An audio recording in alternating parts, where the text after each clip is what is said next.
In the depths of American history, buried beneath layers of shame and horror, lie stories so disturbing that time itself seems to want to forget them. This is one such story, a tale of cruelty, desperation, and a fate so twisted that it defied all human understanding. The year was 1847. The place, a sprawling cotton plantation in the heart of Georgia, where the soil was stained not just with sweat, but with secrets that would haunt generations to come. This is the story of Madeline Sorrel, the obese daughter of one of the South's wealthiest plantation owners, and Samuel, an enslaved man whose actions would become the stuff of nightmares. What happened between them remains one of the most disturbing chapters in the dark history of American slavery. A story so shocking, it was deliberately erased from official records. But the truth always finds a way to surface. Music intensifies. Welcome to a journey into darkness. Welcome to the story they never wanted you to know. Sound of horse-drawn carriages, plantation bells. The Sorrel plantation stretched across 3,000 acres of prime Georgia farmland. Cotton fields extended as far as the eye could see, worked by over 200 enslaved people who toiled from sunrise to sunset under the merciless southern sun. At the center of this empire stood the Great House, a magnificent three-story mansion with white columns that gleamed in the sunlight. It was a symbol of wealth, power, and the brutal system that sustained it. The master of this plantation was Edmund Sorrel, a man whose reputation for cruelty preceded him throughout the county. Standing over 6 feet tall, with cold gray eyes and a perpetual scowl, Edmund ruled his domain with an iron fist. He was known to personally oversee punishments, taking a perverse pleasure in maintaining absolute control over every soul on his property. But Edmund had a problem. A problem that gnawed at him daily, threatening his carefully constructed legacy. His only child, his daughter Madeline. Music shifts to melancholic tone. Madeline Sorrel was born in 1825, the product of Edmund's marriage to Catherine Whitmore, a delicate woman from a prominent Charleston family. Catherine died during childbirth, leaving Edmund alone to raise a daughter he never wanted. From her earliest years, Madeline was different. While other plantation daughters learned piano and embroidery, preparing for society balls and advantageous marriages, Madeline retreated into isolation. She found solace in food, the one comfort in a house devoid of love. By her 22nd birthday in 1847, Madeline weighed approximately 380 pounds. In an era obsessed with delicate, corseted beauty, she was considered grotesque. Her father saw her not as a daughter, but as a liability. An unmarriageable burden who would inherit everything he had built. Edmund had tried everything. He'd brought in doctors from as far as New York, consulted with specialists, imposed strict diets that Madeline would inevitably break. He paraded her before potential suitors, sons of business associates who needed money badly enough to overlook her appearance. But each time, the answer was the same: rejection. The whispers in polite society were merciless. Edmund Sorrel's elephant daughter, they called her. The beast of Sorrel Plantation. Edmund's shame turned to rage, and his rage turned to something far more sinister. Sound of hammer on anvil, field work sounds. Among the 200 enslaved people on Sorrel Plantation, one man stood out: Samuel. No one knew Samuel's last name. Like most enslaved people, his full identity had been stripped away. But what made Samuel remarkable wasn't his name, it was his body. Standing at 6 feet 4 inches, weighing nearly 280 pounds of pure muscle, Samuel was a giant among men. He had been purchased at auction 5 years earlier, in 1842, specifically for his physical prowess. Edmund Sorrel had paid top dollar, $1,800, nearly 3 times the average price for an enslaved man. Samuel worked in the fields, capable of picking twice as much cotton as any other worker. But his primary value to Edmund was as a breeding buck. A term that still makes historians recoil in disgust. In the brutal economics of slavery, enslaved people were property that could reproduce, creating more property. Plantation owners like Edmund actively encouraged, and often forced, enslaved people to have children. The more children born on the plantation, the more workers Edmund owned, and the wealthier he became. Samuel had been forced into this horrific role. Over 5 years, he had been compelled to father children with numerous enslaved women on the plantation. It was rape, systematized and sanctioned by law. Samuel had no choice, no agency, no humanity in the eyes of his master. Historical records suggest Samuel may have fathered as many as 12 children by 1847, though exact numbers are impossible to verify. Each child represented more wealth for Edmund Sorrel, and more trauma for Samuel and the women involved. But Samuel was more than his physical form. Those who knew him spoke in whispered tones of his intelligence, his quiet dignity, his ability to read, a skill he'd learned in secret, a crime punishable by death in Georgia at that time. Samuel kept a hidden journal, written on scraps of paper he'd stolen, using ink he made from berries and charcoal. These fragments, discovered decades later in the walls of a demolished slave quarter, provide our only window into his thoughts during this period. One entry, dated March 1847, reads, "I am not a man here. I am a thing that breathes.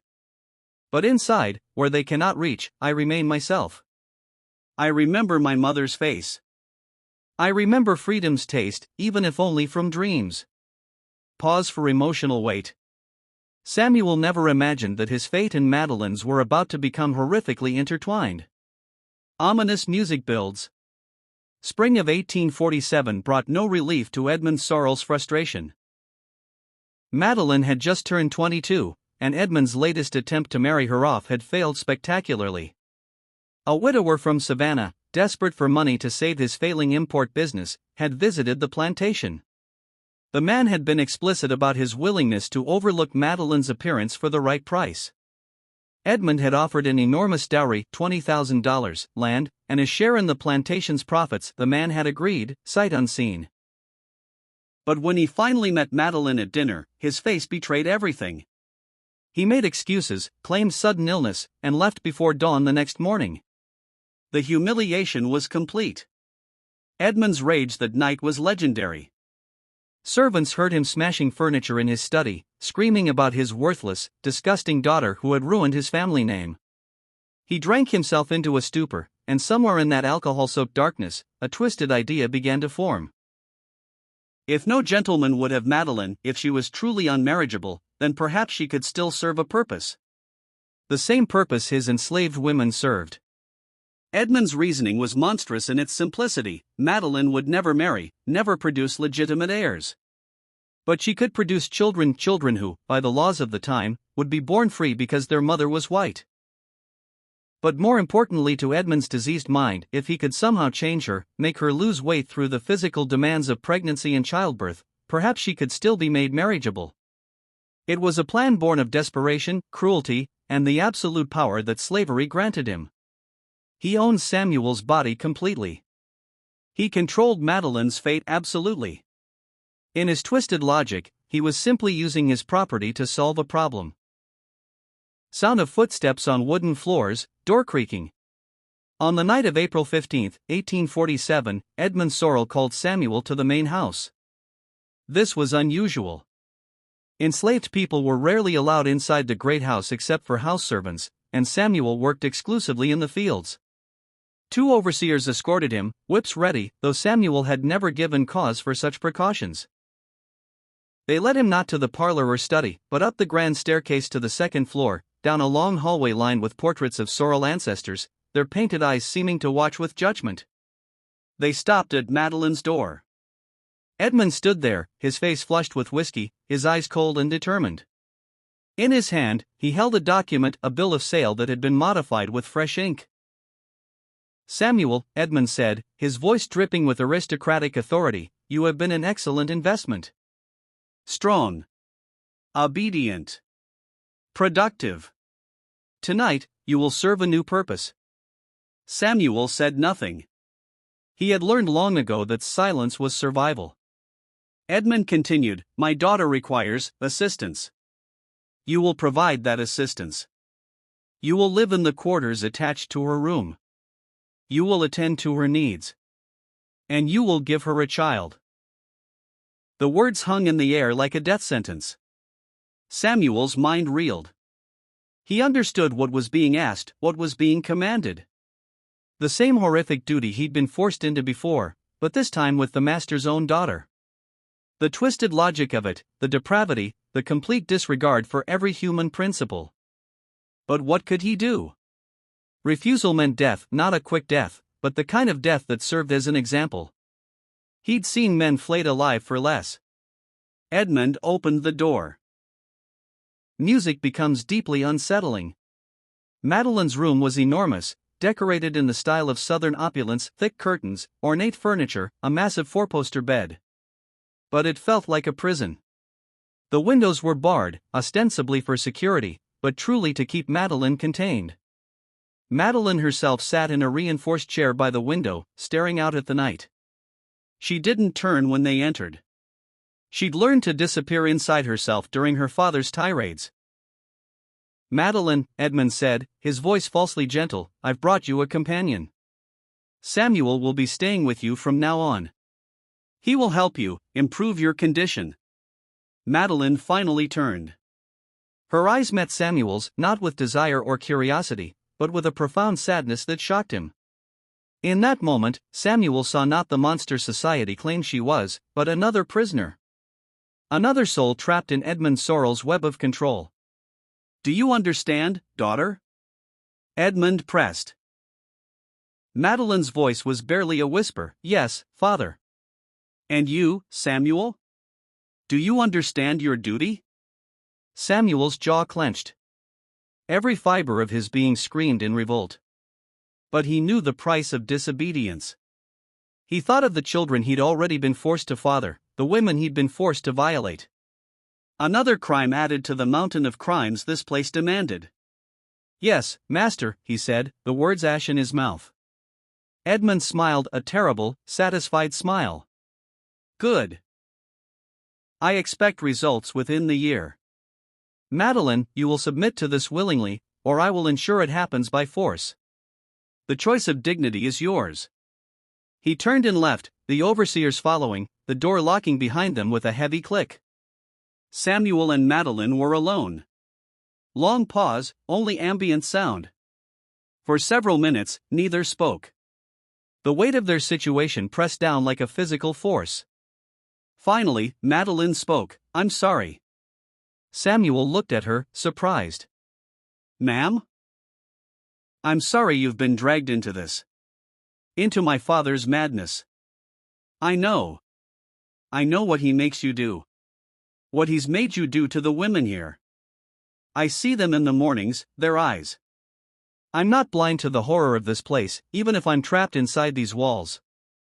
Her words were intelligent, articulate, nothing like the simpleton her father portrayed her as. "I won't force you," she continued, tears streaming down her face. "I don't know how to stop him, but I won't be like him. If he asks, I'll lie. I'll say that we did what he wanted. Maybe that will be enough." Samuel sat down slowly on the floor, keeping distance between them. "He'll know. He'll send doctors to examine you. He'll know if you're with child or not." "Then what do we do?" Madeline asked, desperation clear in her voice. Samuel was quiet for a long time. Then he said, "We survive. That's what we do. We survive in whatever way we can, and we look for a way out." "A way out?" "There's always a way out, Miss Madeline. Always. We just have to find it." Music shifts to something more hopeful but still tense. What happened over the following weeks defied Edmund's expectations entirely. Samuel and Madeline talked. In that locked room, away from the world's judgment, two imprisoned souls found an unexpected connection. Samuel told her about his life before slavery, fragments of memories from childhood. A mother who sang, a father who carved wood, a sister whose face he could barely remember. Madeline told him about her mother, who died bringing her into a world that never wanted her. About her loneliness, her father's cruelty, the suffocating weight of being seen as a thing rather than a person. They discovered shared loves, literature. Madeline had been educated by tutors, had read extensively. Samuel's secret literacy meant they could share books. She would read aloud to him from her collection, novels and poetry that spoke of worlds beyond Georgia, beyond slavery, beyond their prison. In the evenings, they would plan.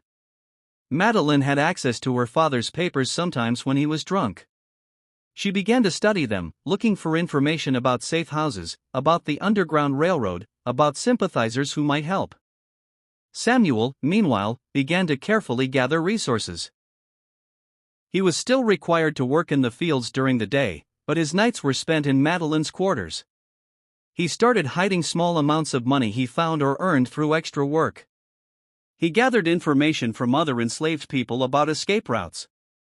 But they both knew the clock was ticking. Edmund expected Madeline to be pregnant. He sent the plantation doctor to examine her monthly. Each time she wasn't pregnant, his rage grew. By June, Edmund's patience ran out. Dark, threatening music. "You're not trying hard enough," Edmund snarled at Samuel during a field inspection. "Perhaps you need motivation." That night, Edmund brought Sarah, a young enslaved woman, barely 18, to Madeline's room. "If you won't do your duty with my daughter," he told Samuel, "then you'll do it in front of her. Let her see exactly what you are." It was a calculated cruelty designed to break them both. But Madeline stepped between them. For the first time in her life, she defied her father directly. "No," she said, her voice stronger than Edmund had ever heard it. "I'm pregnant." The room froze. "What?" Edmund's face was a mixture of shock and triumph. "I'm pregnant," Madeline repeated. "Your doctor can confirm it next week." "Your plan worked, father. Now leave us alone." Edmund stared at his daughter, searching for the lie. But Madeline met his gaze steadily. "If this is true," he said slowly, "then you've finally done something right. But if you're lying to me, daughter, the consequences will be severe. For both of you." He released Sarah and left. But Madeline wasn't pregnant. It was a desperate gambit to buy time. Tense music continues. "What have you done?" Samuel asked after Edmund left. "Bought us maybe a month, maybe two before a doctor can definitively say I'm lying," Madeline replied. "We have to leave. Now." "Not in weeks or months. Now. Your father will hunt us. You know that." "I know. But I'd rather die free than live one more day in this nightmare." Madeline had been planning more carefully than Samuel realized. She'd been stealing from her father small amounts of money, jewelry, documents. She'd made contact through coded letters with a Quaker family in the next county who were known abolitionists. She had a route planned to Tennessee, then north to Ohio where slavery was illegal. She had forged documents claiming Samuel was her property, which would allow them to travel together without immediate suspicion. It was risky, insanely risky. If caught, Samuel would be tortured and killed. Madeline would be dragged back, declared insane, and possibly institutionalized. But what choice did they have? On the night of July 4, 1847, while the plantation celebrated Independence Day with the grotesque irony only the antebellum South could muster, Samuel and Madeline made their escape. They slipped out through a servant's entrance. Madeline had bribed a stable hand with some of her stolen jewelry to prepare horses and supplies. They rode through the night, pushing hard toward the Tennessee border. Sound of galloping horses, night sounds. By dawn, Edmund had discovered their absence. His rage was apocalyptic. He assembled a hunting party, overseers, plantation neighbors, professional slave catchers with tracking dogs. The reward he offered was staggering, $5,000 for Samuel's capture, dead or alive. Another $5,000 for Madeline's safe return. The hunt was on. Samuel and Madeline traveled mostly at night, hiding during the day in barns, caves, anywhere they could find. The Quaker family helped them initially, providing food and guidance, but the heat was too intense. Every lawman in Georgia was looking for them. They made it to Tennessee, then Kentucky. Freedom was close, Ohio was just across the river. But their luck ran out in a small town called Maysville. Music becomes tragic. A sharp-eyed constable recognized Madeline from the wanted posters that had flooded the region. The description was hard to miss: a woman of unusual size traveling with a large black man.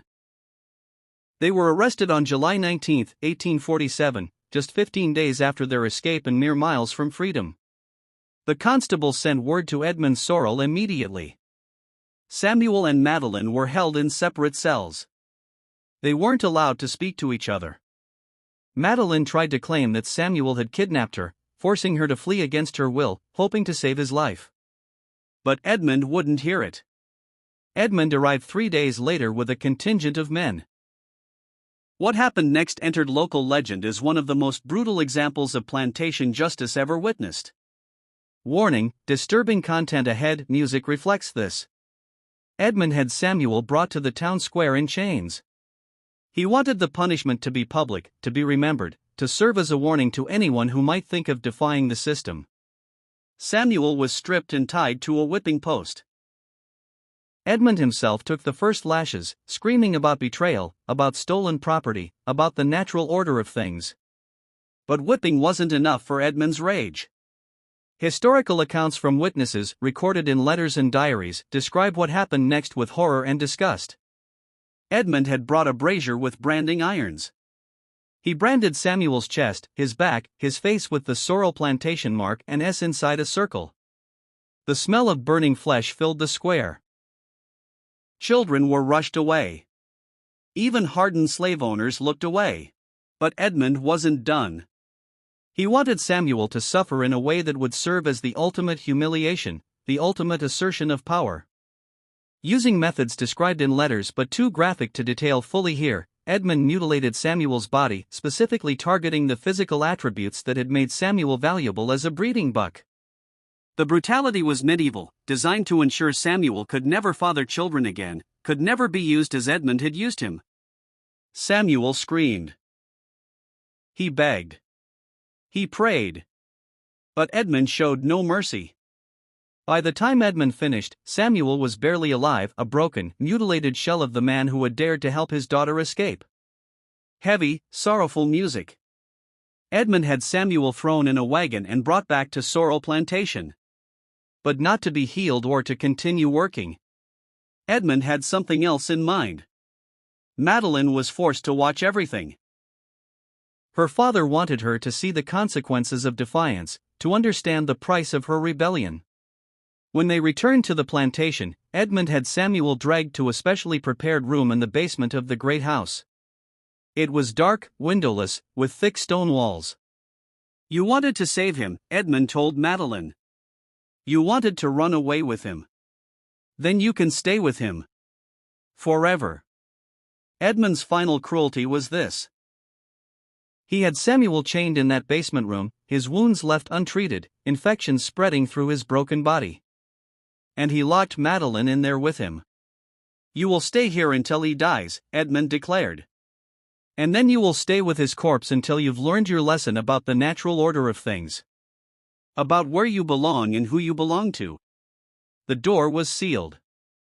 Food and water were passed through a slot once a day, barely enough for one person, let alone two. Music becomes intensely dark.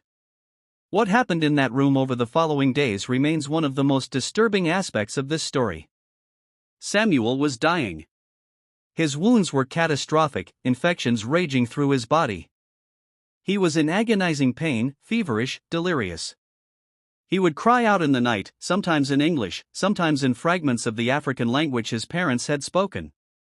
Madeline, trapped in the darkness with him, tried to help. She used what little water they received to clean his wounds. She tore her own clothing to make bandages. She held him when the pain became unbearable, tried to comfort him with soft words and songs she remembered from childhood. But there was nothing she could really do. Samuel needed medical attention, antibiotics that wouldn't exist for another century, mercy that her father would never grant. On the fourth night, Samuel's fever broke. For a brief moment, his mind cleared. In the darkness, he found Madeline's hand and held it. "Thank you," he whispered. "For what?" Madeline asked through her tears. "For seeing me. For those weeks when I wasn't property. When I was just Samuel, and you were just Madeline. for giving me that gift before the end." "You're not dying," Madeline insisted. "You're strong. You'll survive this." Samuel laughed softly, painfully. "We both know that's not true. But maybe some part of me will go free. Maybe my mother's God will be kinder than your father's." They talked through the night about freedom, about the life they might have had in Ohio, about justice and injustice and the ways the world breaks good people. As dawn approached, Samuel's breathing became labored. His hand, which had been gripping Madeline's, slowly relaxed. "Samuel?" Madeline called softly. No response. "Samuel?" Nothing. Samuel died at dawn on July 27, 1847, in a locked basement room, far from the freedom he'd nearly touched, but at least in the company of someone who saw him as human. Madeline's screams echoed through the great house that morning. Long pause. But Edmund kept his word. He didn't open the door. Madeline remained locked in that basement room with Samuel's body for 3 more days. The psychological torture was Edmund's masterpiece of cruelty. Madeline, already traumatized by their capture, by witnessing Samuel's mutilation, now had to endure the heat, the smell, the horror of decomposition in that small space. She stopped screaming after the first day. Stopped calling for help. In the darkness, something inside Madeline Sorrel broke. When Edmund finally opened the door on July 30th, the woman who emerged was not the same person who'd been locked inside. Madeline's eyes were vacant, her mind shattered by trauma. She never spoke of what happened in that room. Never spoke much of anything again, actually. She'd retreated to a place deep inside herself where her father couldn't reach. Edmund, realizing he'd perhaps gone too far, had Samuel's body buried in an unmarked grave at the edge of the plantation, far from the family cemetery. No marker, no acknowledgement, just another enslaved person who'd died on Sorrel land. He brought in doctors for Madeline, but they could do nothing for wounds that weren't physical. She would sit for hours staring at nothing, barely eating, barely living. Music shifts to something deeply melancholic. The story should end there, in that terrible darkness. But there's more, a final twist that Edmund Sorrel never anticipated. 3 months after their return, in October 1847, Madeline began to show signs of pregnancy. It wasn't a lie this time. It was real. Sometime during those weeks when they'd lived together in her locked room, before the escape, Madeline and Samuel had indeed conceived a child. Perhaps it had started as compliance with Edmund's orders, but somewhere along the way, something genuine had developed between them: care, connection, maybe even love born of shared suffering. Madeline had been pregnant when they escaped. She just hadn't known it yet. Edmund's reaction was complex. On one hand, his plan had technically succeeded. His daughter was pregnant. On the other hand, the father was Samuel, the enslaved man he'd just brutally killed. The child would be born free because Madeline was white, but it would be visibly mixed race, a permanent reminder of his daughter's transgression and his own twisted schemes. Edmund considered forcing a miscarriage. He considered claiming the child had been conceived through rape, though this would require admitting his daughter had been defiled under his own roof. In the end, he decided to wait, to see what happened. Madeline, in her traumatized state, seemed barely aware of her own pregnancy. Birth sounds, crying baby. On April 12, 1848, Madeline gave birth to a son. The labor was difficult. Madeline's weight, combined with her poor mental state and lack of care during pregnancy, created complications. But she survived, and the baby was healthy. He had Samuel's features: broad nose, full lips, dark skin that made his parentage unmistakable. He was beautiful in the way all newborns are, innocent of the horrible circumstances of his conception and birth. Edmund looked at the child with disgust. Another problem. Another complication. But then something unexpected happened. Something that medical science of the time couldn't explain. Madeline, holding her son for the first time, seemed to wake up. The vacant look in her eyes cleared. She looked down at the baby, and for the first time since Samuel's death, she truly saw something in front of her. "Joseph," she whispered. "His name is Joseph Samuel. The act of naming him, of claiming him, seemed to bring Madeline back from the edge of madness. She had something to live for again, someone who depended on her, someone who carried Samuel's legacy. Edmund was furious. "You will not name that child after that animal. You will not." "His name is Joseph Samuel," Madeline repeated, and there was steel in her voice that Edmund had never heard before. "You wanted me to have a child. I have a child. This is your grandson, father. The heir you were so desperate for." The realization hit Edmund like a physical blow. By the laws of the time, this child was legally white because his mother was white. He would inherit everything, the plantation, the wealth, all of it would pass to this mixed-race boy. Edmund had destroyed Samuel's body, but Samuel's blood would inherit the Sorrel empire. The irony was perfect. The justice was poetic. Music becomes triumphant but bittersweet. What happened next unfolded over years, but the essentials are these. Madeline transformed. The birth of her son gave her purpose, strength, clarity she'd never possessed before. She began to eat less, move more. The weight that had defined her in society's eyes began to fall away. Not through her father's cruel schemes, but through her own determination to be healthy enough to protect her son. Edmund, trapped by his own manipulations and by society's laws, couldn't disown Joseph without admitting the truth of how he came to be. He couldn't kill the child without facing legal consequences. He was stuck with an heir he despised. Over the years, Edmund tried various schemes to invalidate Joseph's inheritance, but Madeline outmaneuvered him at every turn.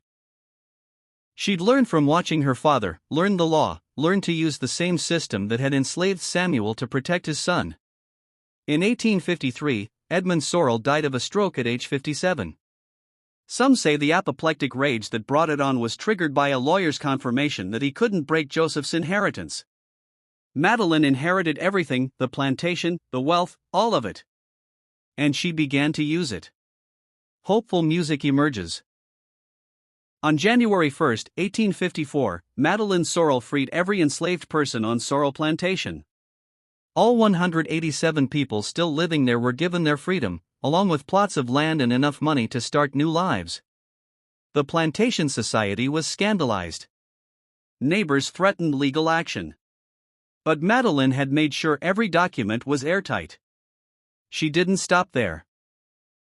She used her wealth to support the Underground Railroad, to fund abolitionist causes, to help former enslaved people establish themselves in the North. The Sorrel fortune, built on slavery's back, was now being used to destroy it. She also commissioned a memorial, a large stone marker placed at the plantation's entrance. On it was carved, "In memory of Samuel and the 200 souls who suffered here. May their chains be broken and their names remembered." The marker was vandalized repeatedly. Madeline had it rebuilt each time. Joseph grew up knowing his father's story. Madeline told him everything about Samuel's intelligence, his quiet strength, his sacrifice. She made sure Joseph understood that his father had been a man of dignity and courage, not the lie that slavery tried to tell. In 1861, when the Civil War began, Joseph was 13. Madeline took him north to Boston, where they stayed for the duration of the war. She used her resources to support Union efforts and freedmen's causes. After the war, they returned to Georgia briefly, but the plantation was burned during Sherman's march to the sea. The great house was a shell, the fields reclaimed by weeds. Madeline stood in the ruins with Joseph and said, "Good. Let it stay dead. Some things should never be rebuilt." Reflective music. Madeline Sorrel died in 1889 at age 64 in Boston. She'd spent the last 35 years of her life as an abolitionist, a philanthropist, and a mother. The newspapers called her the repentant daughter of the South, though Madeline always rejected that label. "I have nothing to repent for," she told an interviewer in 1887. "I was a victim who became a fighter. The ones who should repent are in their graves, and I hope they found judgment waiting." Joseph Samuel Sorrel became a doctor, dedicating his life to treating the poor regardless of race. He married and had 4 children, ensuring his father's bloodline continued. He died in 1921, having lived to see the world change in ways Samuel could never have imagined. In his will, Joseph left a fund to erect a proper monument to his father. It was placed in a Boston cemetery in 1922. The inscription reads, Samuel, surname unknown, born into slavery circa 1820, died July 27, 1847. A man of strength and dignity who gave his life in the pursuit of freedom. His son ensures he is not forgotten. Music begins to conclude. This story, of Madeline and Samuel, of cruelty and resistance, of horror and unexpected redemption, was deliberately suppressed for generations. The Sorrel family's surviving relatives tried to erase it, to whitewash their history. But Joseph's descendants preserved it. They kept Samuel's fragmentary journal entries, Madeline's letters, the documents that proved it all happened. In 1978, a historian named Dr. Patricia Henderson uncovered the full story while researching plantation records in Georgia. Her book The Locked Room, Madeline Sorrel and the Hidden History of Resistance, brought the story to light. What do we take from this nightmare of history? We see the absolute depravity that systems of oppression create, the way they destroy everyone they touch, enslaved and enslaver alike, though never equally. We see the possibility of human connection even in the darkest places, the way Madeline and Samuel found solidarity in their shared imprisonment. We see resistance in its many forms: Samuel's hidden literacy, Madeline's evolution from victim to liberator, their doomed escape attempt that nonetheless struck a blow against the system. And we see the long arc of consequences, how one child born from trauma and brief connection carried forward a legacy of resistance that echoed through generations. Samuel's body was destroyed, but his name survived. His freedom was stolen, but his son and grandsons and great-grandchildren lived free. The plantation that worked him to the bone became ash, and his memorial stands in stone. The twisted fate that brought Madeline and Samuel together was indeed dark. Born of Edmund Sorrel's monstrous cruelty. But what they chose to do with that fate, how they resisted, how they found humanity in an inhuman place, and how the consequence of their connection ultimately destroyed the very system that created it, that is the story worth remembering.